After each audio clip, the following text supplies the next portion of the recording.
Kan nama saya Timotius Majunta dengan NIM 212406005.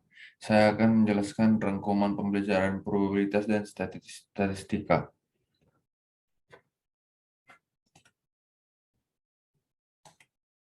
Sebaran peluang lanjutan, hipergeometrik dan Poisson. Distribusi hipergeometrik adalah distribusi probabilitas diskrit dari sekelompok objek yang dipilih tanpa pengembalian. Karakteristiknya, setiap percobaan statistik keluaran yang telah dihasilkan objeknya selalu dikembalikan, sehingga probabilitasnya setiap percobaan peluang seluruh objek memiliki probabilitas yang sama. Dalam pengujian kualitas suatu produksi, maka objek yang diuji tidak akan diikutkan lagi dalam pengujian selanjutnya, artinya tidak dikembalikan. Rumus hipergeometrik. Distribusi probabilitas dari variabel acak hipergeometrik X, jumlah sukses dalam sebuah pengambilan acak, berukuran N yang dipilih dari N objek, di mana K objek sebagai sukses dan NK sebagai gagal, diberikan oleh rumus hipergeometrik. Dengan keterangan N, total populasi atau sampel, K jumlah benda yang diberi label atau berhasil yang tersedia, N jumlah percobaan atau jumlah sampel yang dipilih, X jumlah kejadian yang sukses. Distribusi Poisson.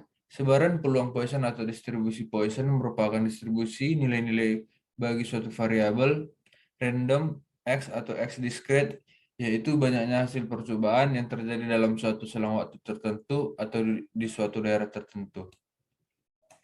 Distribusi Poisson juga dapat diartikan sebagai suatu distribusi probabilitas diskret yang menyatakan peluang jumlah peristiwa yang terjadi pada periode waktu tertentu apabila rata-rata kejadian tersebut diketahui dan dalam waktu yang saling bebas sejak kejadian terakhir. Rumus pendekatan peluang Poisson untuk binomial. Pendekatan peluang Poisson untuk peluang binomial dilakukan untuk mendekatkan probabilitas dari keras sukses atau X dari N percobaan binomial dalam situasi di mana N sangat besar dan probabilitas kelas sukses P sangat kecil. Aturan yang diikuti oleh kebanyakan ahli statistika adalah bahwa N cukup besar dan P cukup kecil jika N adalah 20 atau lebih dari 20 dan P ada 0,05 atau kurang dari 0,5. Berikut rumus dari distribusi Poisson dengan di mana E sama dengan 2,71828, U sama dengan rata-rata keberhasilan sama dengan N kali P, X sama dengan banyaknya unsur berhasil dalam sampel, N jumlah atau ukuran populasi, P probabilitas kelas sukses.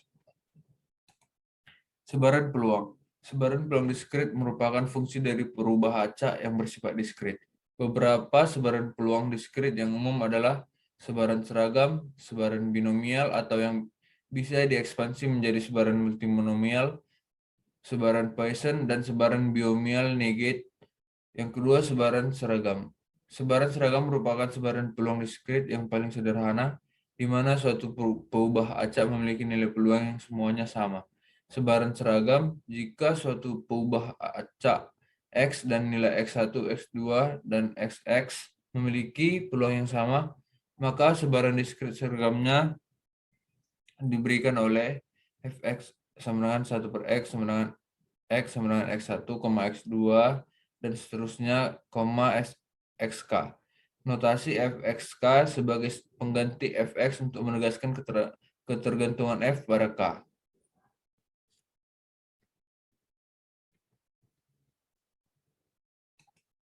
Sebaran binom dan multinom. Sebaran binomial.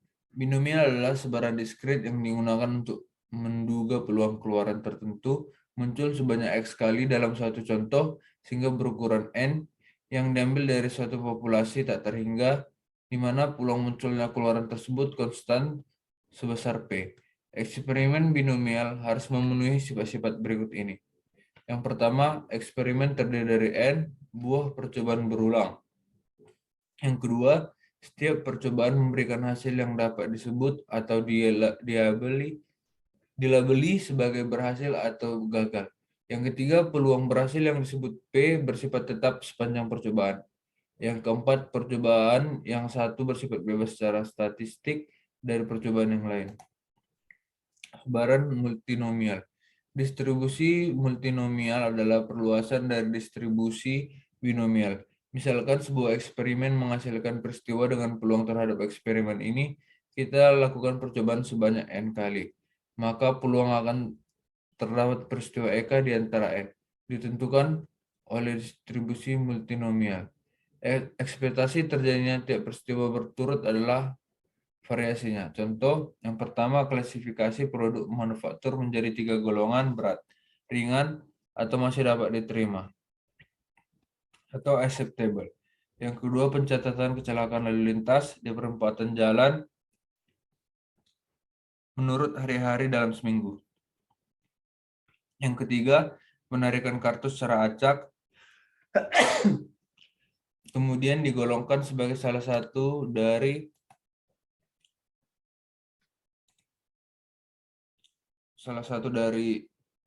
penarikan kartu tersebut. Kaidah peluang. Kaidah penjumlahan. Kaidah penjumlahan dapat terjadi apabila terdapat beberapa kejadian yang berbeda dan hanya satu kejadian saja yang dilakukan pada waktu yang sama. Jika kejadian tersebut dapat terjadi dengan N1 cara, atau kejadian tersebut dengan N2 cara, atau kejadian tersebut dapat terjadi N3 cara, atau seterusnya, kejadian tersebut dapat terjadi dengan NP cara.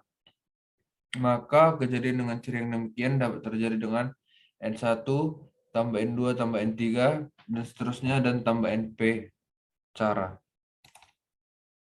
Kaidah penggandaan. Kaidah penggandaan adalah metode menghitung banyaknya anggota suatu kejadian tanpa terlebih dahulu mendaftar seluruh anggota kejadian tersebut. Kaidah penggandaan umum menyatakan jika suatu kejadian dapat terjadi dalam N cara, dan jika kejadian tersebut diikuti oleh kejadian kedua yang dapat terjadi dalam N cara, jika kedua kejadian tersebut diikuti oleh kejadian ketiga yang dapat terjadi dalam N cara, demikian seterusnya, maka kejadian yang terjadi secara berurutan tersebut dapat terjadi dalam N1 kali N2 kali N3 dan seterusnya NP cara. Kaidah Bayes adalah di mana terdapat dua penafsiran berbeda. Dalam penafsiran Bayes, kaidah ini menyatakan seberapa jauh derajat kepercayaan subjektif harus berubah secara rasional ketika ada petunjuk baru. Ukuran, pemusatan, dan keragaman dalam analisis statistik. 1. Mean. Mean adalah nilai tengah pada suatu kelompok data yang diperoleh dari penjumlahan keseluruhan data pada suatu kelompok dibagi dengan banyaknya data. Terdapat dua nilai tengah yang biasanya kita ketahui, yaitu nilai tengah untuk populasi dan nilai tengah untuk sampel. Nilai tengah biasanya juga disebut mean atau rata-rata. Mean pada dasarnya adalah model kumpulan data kita. Ini adalah nilai yang paling umum. Namun, kita akan melihat bahwa mean seringkali bukan salah satu nilai aktual yang kita amati dalam kumpulan data yang kita miliki. Median.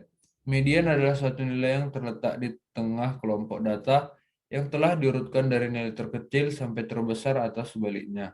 Karena suatu kelompok terbagi atas dua jenis, yaitu kelompok ganjil dan kelompok genap. Maka, terdapat dua solusi menentukan median yang dapat digunakan untuk kasus tersebut. Apabila median adalah nilai tengah dalam daftar tabel, angka yang berurutan naik atau turun dan bisa lebih deskriptif daripada mean atau nilai rata-rata, median seringkali digunakan sebagai kebalikan dari mean saat terdapat pencilan dalam urutan yang mungkin mendistorsi nilai mean.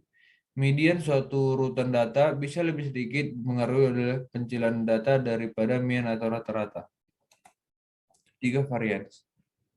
Varians merupakan ukuran seberapa jauh menyebar dari nilai rata-ratanya. Semakin kecil varians, semakin dekat sebaran data dengan rata-rata. Semakin besar nilai varian, semakin besar sebaran data terhadap nilai rata-ratanya. Varians adalah salah satu ukuran dispersi atau ukuran variasi. Varians dapat menggambarkan bagaimana berpencarnya suatu data kuantitatif. Yang keempat, standar deviasi. Standar deviasi merupakan ukuran lain dari sebaran data terhadap rata-ratanya. Bila Anda menggunakan varians, maka nilai yang Anda dapatkan sangatlah besar. Nilai ini tidak mampu menggambarkan bagaimana sebaran data yang sebenarnya terhadap rata-rata. Untuk mendapatkan nilai yang lebih mudah, diinterpretasikan standar deviasi adalah ukuran yang lebih tepat. Standar deviasi menghasilkan nilai yang lebih kecil dan mampu menjelaskan bagaimana sebaran data rata-rata. Standar deviasi tersebut disebut juga dengan simpangan baku. Konsep dasar sebaran peubah acak. Peubah acak adalah suatu fungsi yang mengaitkan suatu bilangan real pada setiap unsur dalam ruang sampel. Peubah acak biasanya dinyatakan dengan huruf besar, misalnya X, sedangkan nilainya dinyatakan dengan huruf kecil pada dannya, misalnya X. Peubah acak juga didefinisikan sebagai sebuah fungsi yang memetakan hasil dari sebuah percobaan acak atau random eksperimen menjadi nilai numerik. Dengan kata lain, peubah acak merupakan variabel yang nilainya bergantung pada hasil percobaan acak atau random probabilistic eksperimen. Nilainya tidak diketahui sebelumnya, tapi nilainya akan diketahui setelah hasil dari percobaannya dilakukan. Fungsi peubah acak adalah suatu fungsi yang memetakan ruang kejadian atau daerah fungsi ke ruang bilangannya real atau wilayah fungsi. Fungsi peubah acak harus mampu memetakan setiap kejadian dalam ruang sampel dengan tepat ke bilangan-bilangan real. Peubah acak terdiri dari dua, yaitu peubah acak diskrit dan peubah acak kontinu. Peubah acak diskrit adalah peubah acak yang nilai-nilainya berhingga banyaknya atau berisi sederetan anggota yang banyaknya sebanyak integer. Ruang sampelnya mengandung titik sampel sebanyak bilangan cacah. Peubah acak kontinu adalah peubah acak yang nilai-nilainya tidak berhingga banyaknya atau berisi sederetan anggota yang banyak sebanyak titik dalam sebuah garis disebut peubah acak kontinu. Ruang sampelnya mengandung titik sampel sebanyak titik pada sebuah garis. Sebaran peluang bersama dan sifat pada pengubah acak. Pengubah acak merupakan suatu fungsi yang memetakan ruang kejadian atau daerah fungsi ke ruangan real atau wilayah fungsi. Pengubah acak disimbolkan huruf kapital X, Y, Z dan salah satu nilai pengubah acak disimbolkan huruf kecil X, Y, Z. Pendefinisian fungsi peubah acak harus mampu memetakan setiap kejadian dalam ruang contoh dengan tepat ke suatu bilangan real. Peubah acak diskrit adalah peubah acak yang nilai-nilainya berhingga banyaknya atau berisi sederetan anggota yang banyaknya sebanyak integer.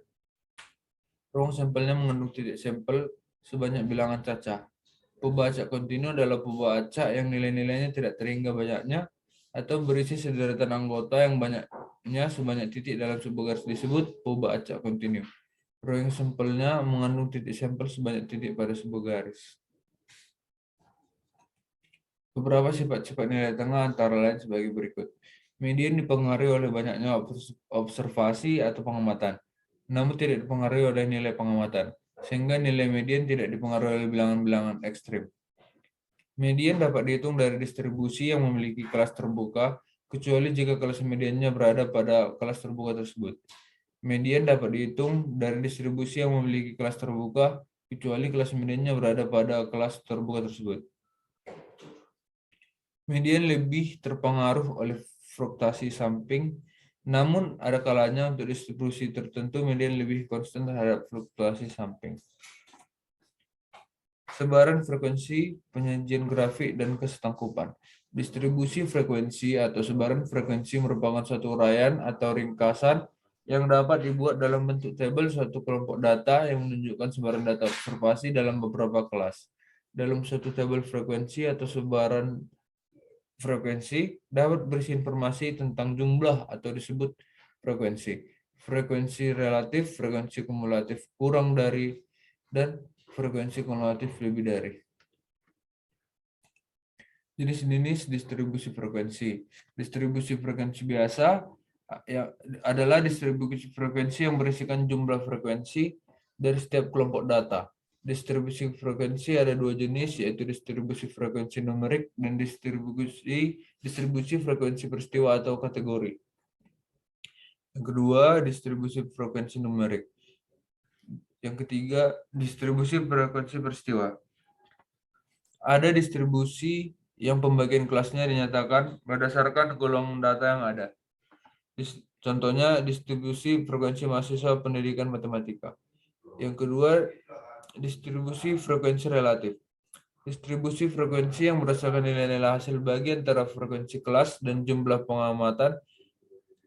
Distribusi frekuensi relatif menyatakan proporsi data yang berada pada suatu kelas interval disebut frekuensi relatif pada suatu kelas didapatkan dengan cara membagi frekuensi dengan total data yang ada pada pengamatan atau observasi. Kemunjuluran persentil dan desil. Kemencengan atau skewness adalah tingkat ketidaksimetrisan atau kejauhan simetri dari sebuah distribusi. Sebuah distribusi yang tidak simetris akan memiliki rata-rata, median, dan modus yang tidak sama besarnya, sehingga distribusi akan terkonsentrasi pada salah satu sisi dan kurvanya akan menceng. Jika distribusi memiliki ekor yang lebih panjang ke kanan daripada yang ke kiri, maka distribusi disebut menceng ke kanan atau memiliki kemencengan positif. Sebaliknya, jika distribusi memiliki ekor yang lebih panjang ke kiri daripada ke kanan, maka distribusi disebut menceng ke kiri atau disebut kemencengan negatif.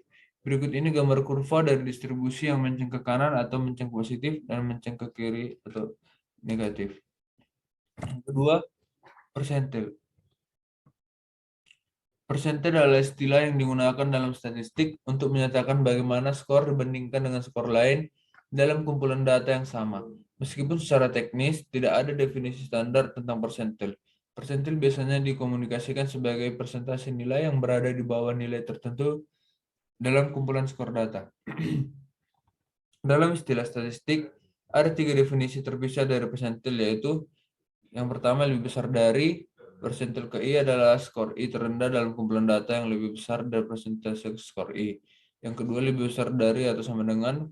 Persentil KI adalah skor terendah dalam kumpulan data yang lebih besar dari atau sama dengan persentase skor I. Yang ketiga rata-rata tertimbang. Dalam metode ini persentil KI adalah rata-rata tertimbang dari persentil yang dihitung dalam 2 definisi di atas. Pengertian desil. Desil adalah istilah dalam statistika untuk membagi kelompok data menjadi 10 bagian yang sama rata. Pada desil terdapat 9 nilai desil yang membagi data menjadi 10 bagian yang sama. Setiap bagian mewakili 1/10 atau 10% dari kelompok data. Untuk lebih jelas mengenai pengertian desil, berikut ini adalah beberapa definisi dari pengertian desil menurut para ahli. Yang pertama, pengertian desil menurut Wirawan. Desil adalah nilai-nilai yang membagi serangkaian data atau suatu distribusi frekuensi menjadi 10 bagian yang sama. Yang kedua, pengertian desil menurut Sudiono, desil adalah titik atau skor atau nilai yang membagi seluruh distribusi frekuensi dari data yang diselidiki dalam 10 bagian yang sama besar, yang masing-masing sebesar 1/10n.